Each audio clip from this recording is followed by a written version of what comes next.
পৃথিবী এবং চাঁদকে এইভাবে চিন্তা করি, কিন্তু এমন দৃশ্যায়নের ক্ষেত্রে ছোট সময় আমার মনে একটি প্রশ্ন তৈরি হতো।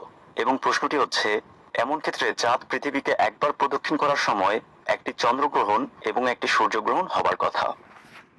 অর্থাৎ প্রতি মাসের এই অবস্থানে চন্দ্রগ্রহণ এবং এই অবস্থানে সূর্যগ্রহণ হবার কথা, কিন্তু বাস্তবে তা হয় না।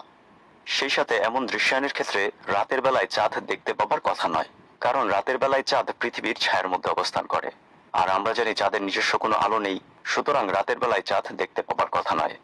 আমার মতো আপনাদের অনেকের মনেই হয়তো এই প্রশ্নগুলো কোনো এক সময় এসেছিল। আসলে এমন দৃশ্যায়নের ক্ষেত্রে সূর্য, পৃথিবী এবং চাঁদকে উপর থেকে দেখার সাথে তুলনা করা যেতে পারে, কিন্তু আমরা যদি সূর্য, পৃথিবী এবং চাঁদকে সাইড থেকে দেখি তবেই সকল প্রশ্নের উত্তর পাওয়া যাবে। সূর্য, পৃথিবী, চাঁদ এরা কিন্তু সরল রেখায় অবস্থান করে না, বরং সূর্য এবং পৃথিবীর প্লেনের সাথে প্রায় 5 ডিগ্রি হেলে থাকা অরবিট প্লেনে চাঁদ পৃথিবীকে প্রদক্ষিণ করে। এই হেলে থাকা অরবিট প্লেনের কারণেই সূর্যের আলো চাঁদে প্রতিফলিত হয়ে পৃথিবীতে আসতে পারে, ফলে চাঁদকে আলোকিত দেখায়। মনে করুন আপনি পৃথিবীর এই স্থানে অবস্থান করছেন এবং চাঁদ সূর্যের সামনে রয়েছে। তাহলে সূর্যের আলোতে চাঁদের ফার সাইড আলোকিত হলেও সেই আলো প্রতিফলিত হয়ে পৃথিবীতে আসবে না। এর একদিন পর পৃথিবী একটি পূর্ণ ঘূর্ণন সম্পূর্ণ করবে, কিন্তু চাঁদ তার অরবিটের মাত্র 30 ভাগের 1 ভাগ দূরত্ব অতিক্রম করবে।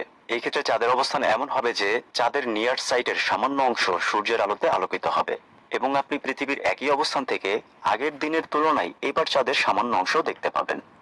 এইভাবে প্রায় 15 দিন আপনি চাঁদকে ক্রমাগত বড় হতে দেখবেন, এবং পরবর্তী প্রায় 15 দিন চাঁদকে ছোট হতে দেখবেন।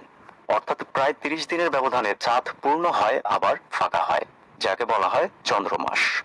এই চন্দ্রমাস সম্পর্কে আরো কিছু কথা বলা দরকার। মনে করুন চাঁদ এই স্থান থেকে পৃথিবীকে প্রদক্ষিণ করে আবার এই স্থানে এসেছে। একে আমরা কি বলবো? স্বাভাবিকভাবেই একে আমরা এক চন্দ্রমাস বলবো, কিন্তু না, একে বলা হয় সিডেরিয়াল মান্থ। চাঁদ কোনো একটি স্থান থেকে যাত্রা শুরু করে আবার সেই অবস্থানে আসতে মোট 27.3 দিন সময় নেয়, এবং এই সময়ে চাঁদ যেই ফেজ থেকে যাত্রা শুরু করেছিল পুরোপুরি সেই ফেজে আসতে পারে না। এখানে খেয়াল করুন, চাঁদ এখান থেকে যাত্রা শুরু করে আবার এখানে আসলেও চাঁদ কিন্তু পূর্ণ হয়নি, বরং কিছুটা স্থান কালো রয়ে গেছে। এর মানে দাঁড়াচ্ছে চাঁদ একটি ফেজ থেকে যাত্রা শুরু করে আবার সেই ফেজে আসতে চাঁদের অরবিটে একটি পূর্ণ ঘূর্ণনের চেয়েও একটু বেশি ঘুরতে হয়, এবং এর জন্য সময় লাগে প্রায় 29.5 দিন, এবং একেই আমরা বলে থাকি চন্দ্রমাস। কারণ পৃথিবী থেকে আমরা ফেজ টু ফেজ বিবেচনা করি, এবং সেই হিসেব অনুযায়ী একটি ফুলমুন থেকে অন্য একটি ফুলমুনের মধ্যবর্তী সময় ব্যবধান প্রায় 29.5 দিন। আমরা সাধারণভাবে সূর্য, পৃথিবী এবং চাঁদকে এইভাবে চিন্তা করি, কিন্তু এমন দৃশ্যায়নের ক্ষেত্রে